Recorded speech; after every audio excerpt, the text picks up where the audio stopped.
Welcome to FIL Your Boots.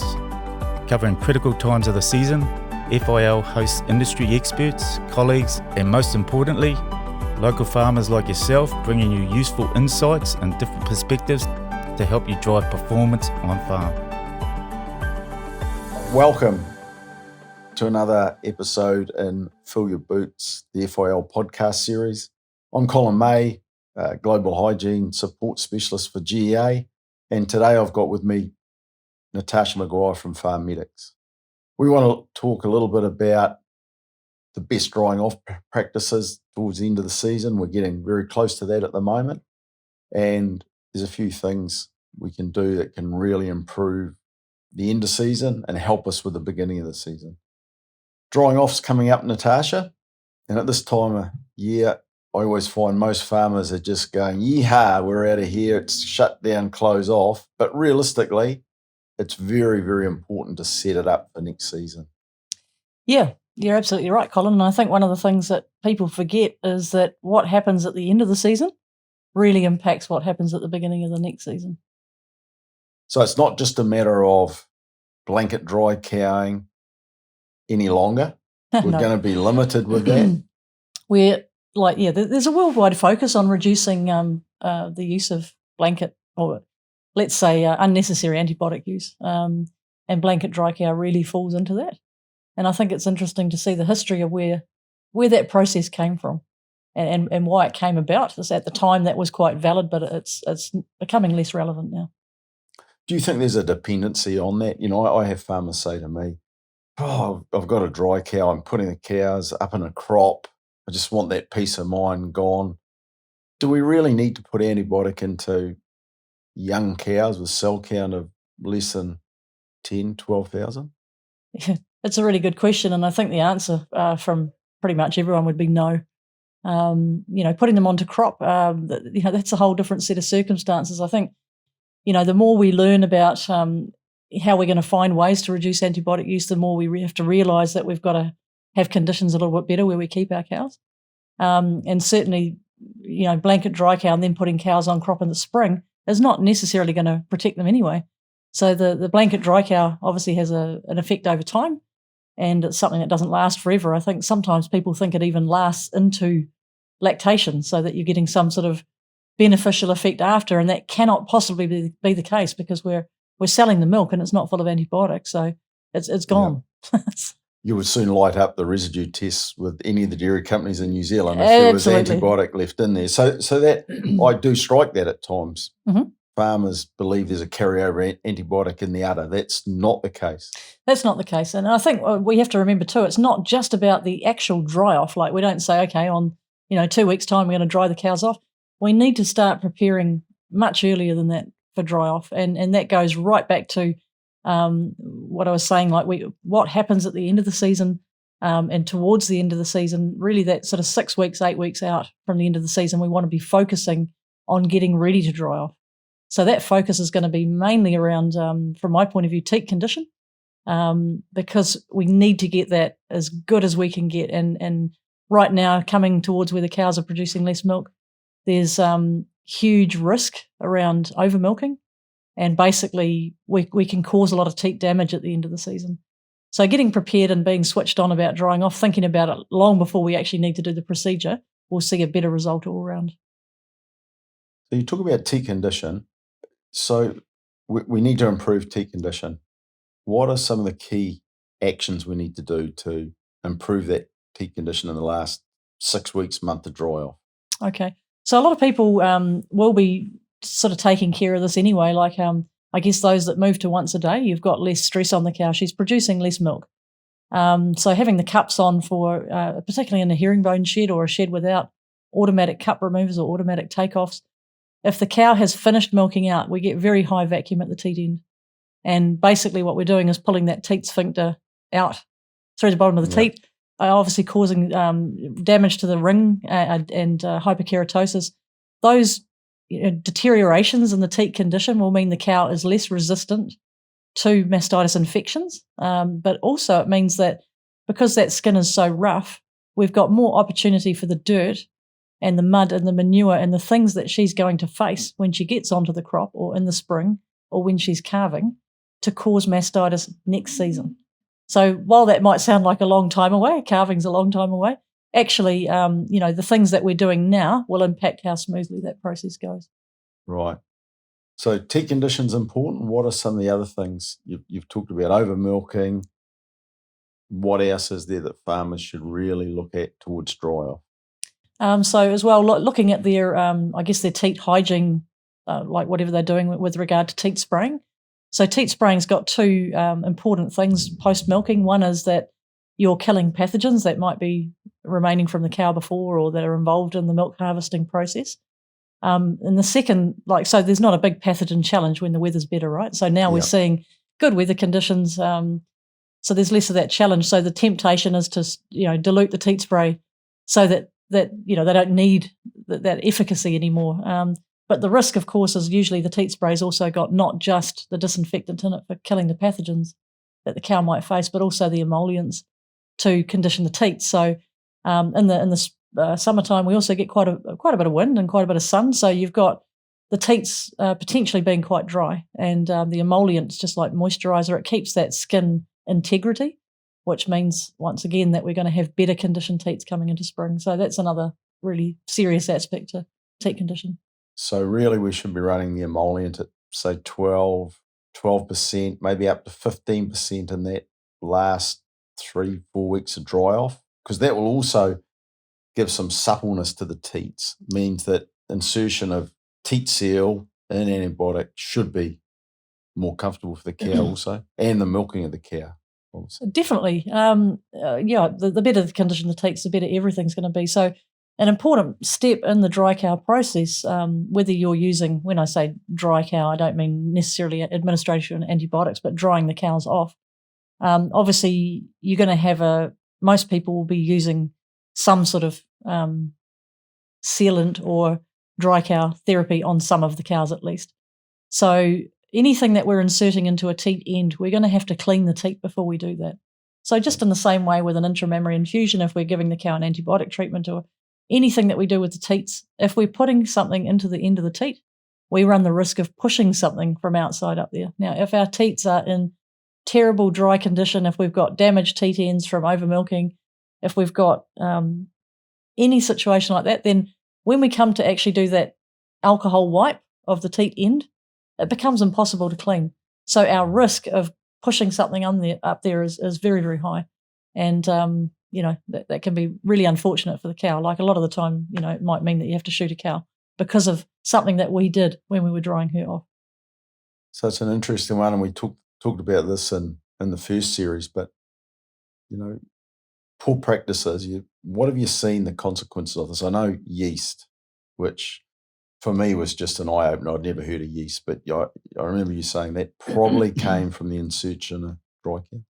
Yes, and so I think it's important to remember, often people think because they're using an antibiotic, let's say if they're going to do blanket dry cow or if they're using selective dry cow, if they're using an antibiotic, they don't have to clean anything because the antibiotic's going to take care of everything.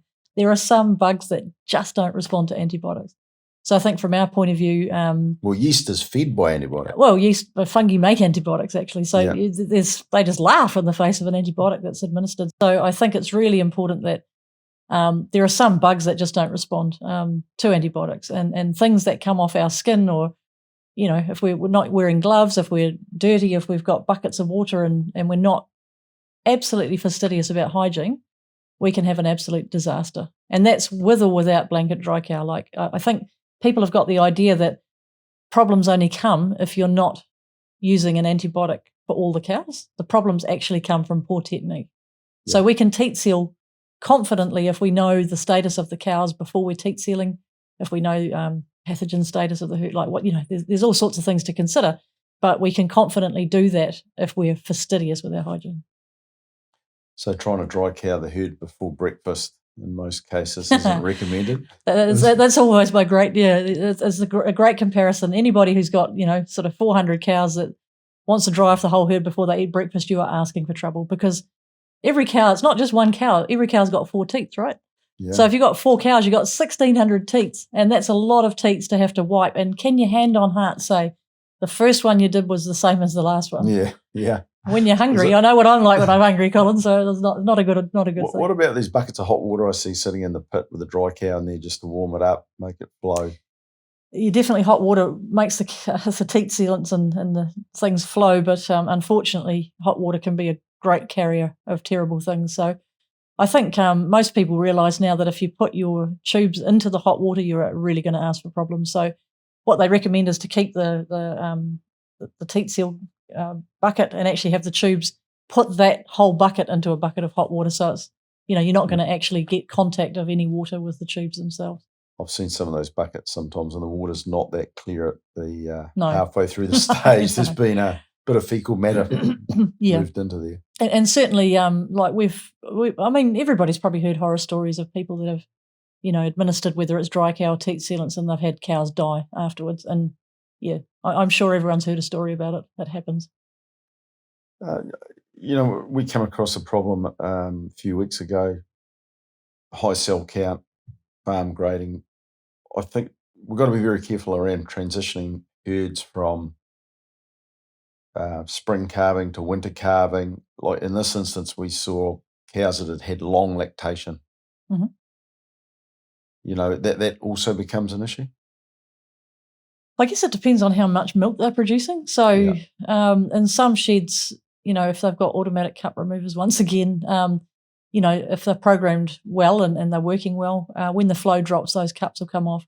But in other sheds where the cups are maybe on for as long as it takes to get around the rotary to the cups off, or to the person coming back at the herringbone, the cups may have been on, let's imagine the milking time was only 1 minute. The cow might be producing hardly anything.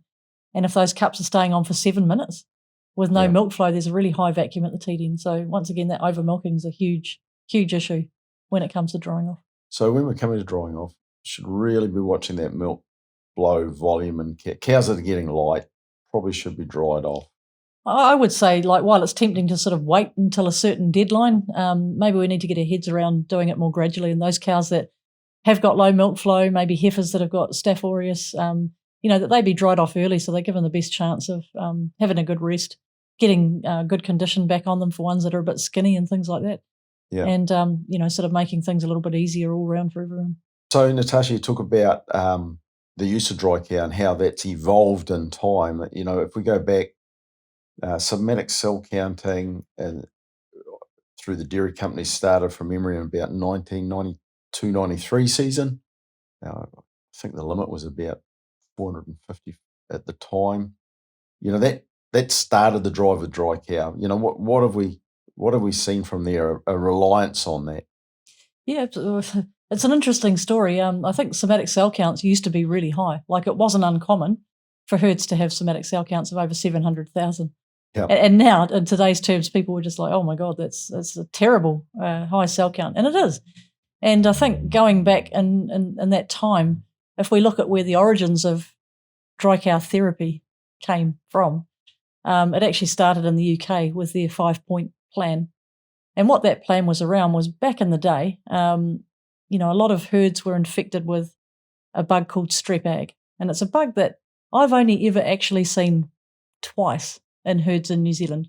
Very, very unusual. I've never heard of it. So you never heard of strep ag. So strep ag has pretty dire consequences. Like, it tends to be, a lot of it's subclinical, and it tends to cause like a really big drop in milk production and raise the overall cell count. Strep uberis also causes high cell counts, but strep ag is passed cow to cow like wildfire, so it tends to spread very quickly. What was interesting was when we first came into this industry, and they were talking about strep ag, I was like, that's really interesting, because the industry I'm from, it's known to exist as well, and they were talking about it being as an obligate pathogen of the udder and something associated with cows. But actually, strep ag comes from, believe it or not, the genitals and anus of around 30% of the population. Okay. So like we talked about before, like the transmission of things between cows and people is certainly possible. And if you think back to, the 70s now, it's nearly 50 years ago. Yep. What were the hygiene conditions like? Some of these sheds in the UK are very, very old. Like we've seen them. There's not always places for people to practice adequate hygiene. And what we see is that, we always make jokes about the English only having a bath once a week and that sort of thing. Strep ag, they did a study in the UK where they put it on people's hands. Yeah. and 10 days later, they could still recover it. Wow. So that's how, you talk about things sticking around. So it just sticks in your hands. It sticks in your hands. So even if you do wash your hands after you wipe your bottom, once you've got one cow with milk with strep egg in it, cow to cow, that transmission is like wildfire. So what they did, they experimentally, if you get strep egg in your herd, because it is so contagious, you need to treat the entire herd with antibiotics. Wow. So you can imagine the cost. Have you seen that in New Zealand? Yeah, we have. It has from time to time happened, and it's very expensive. And we're not talking about a normal milk withholding because you've got the whole herd. Yeah. So you can imagine the cost involved in that. But back to, what was happening in the UK, they found when they treated the whole herd with antibiotics, then magically the cell count was suddenly very low. And that's because of the strep responding very well to antibiotics. But what we're seeing today in herds is a completely different challenge. Like the strep, antibiotics work very, very well against streps generally, but not so well against the staphylococci. So we're seeing, as more Staph aureus gets into herds and things like that, we're seeing more of that. It doesn't tend to work so well. So there's a lot more that we know about prevention as well. So when we first started in the industry and we heard that people did this dry cow therapy, and we were like, what is this therapy? Yeah. It's not rocket science. Like, why do you need to give all the cows antibiotics? It just didn't make sense to us. And what we learned is that farmers had a real sense of fear that if they didn't do that, something bad would happen. Yes. And I think now that regulations really coming behind this, and lots of other countries around the world have really restricted the use of dry cow therapy and unnecessary use of antibiotics. Of course, if it's necessary, it needs to be used, but if it's not, it really doesn't. And I think looking at some of the things we've talked about today with prevention is really where we're at, like improving teat conditions so we don't have dirt and manure sticking will build the cow's resilience against getting mastitis in the first place. And that's where the money is. Tell me, you did some work with a farmer in the Waikato that had some staph, and you identified those staph cows. He chose to dry cow those, and I think you retested them at the start of the year. Mm-hmm. What was the success rate like on those cows? Like 50, 60%? I can't actually recall from the top of my head, but it wasn't great. It's not, 80, 100%. So there's definitely no panacea. Certainly in younger cows, it's more effective. So cows in their first lactation seem to respond better. Yeah. I'm not going to give a figure around that because I don't know the exact figure, but cows that are older, it's pretty much like it's not going to work. Yes. And so you need to be really realistic. Scott McDougall, through Cognosco, produced an excellent app which was funded by MPI's Sustainable Farming Fund, and that's got a calculator on there that you can calculate from the age of the cow, if you know she's got Staph aureus, what her rate of success is likely to be with a dry cow. And I think it's important, like we talked about the pathogens earlier, to know that she has got Staph aureus, because that might also drive, vet advice into what the best dry cow for your particular condition is. So that might not be universal across the herd. It might be for some of the cows. It depends on how much information you've got. That app sounds really good. What's the name of the app?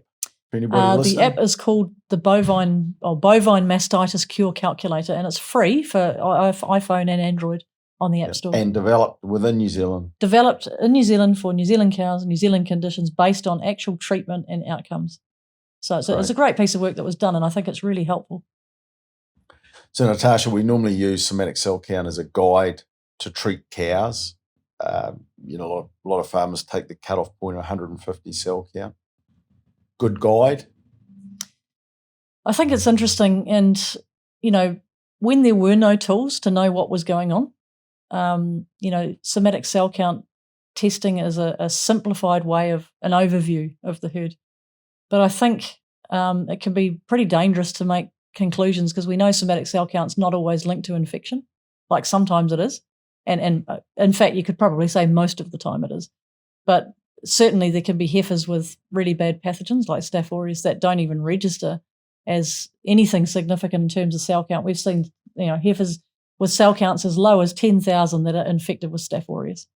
Why is that? How can that happen if they're infected? Surely that's triggering an immune reaction. Yeah, well, Staph aureus, like they say about COVID, it's a tricky bug, and Staph aureus is also a tricky bug. So in that context, it hasn't alerted the immune system to the fact that there's an infection. So the Staph aureus can actually live inside some of the immune cells of the cow. The cow's not aware that she has an infection. So why do we care? If the cow's got a low cell count, who cares, right? Yeah. And I've had, this discussion with farmers. We have to care because we have to remember every day in that shed, if we milk one staph cow, she can give an infectious dose 6 cows later can be found from the cluster.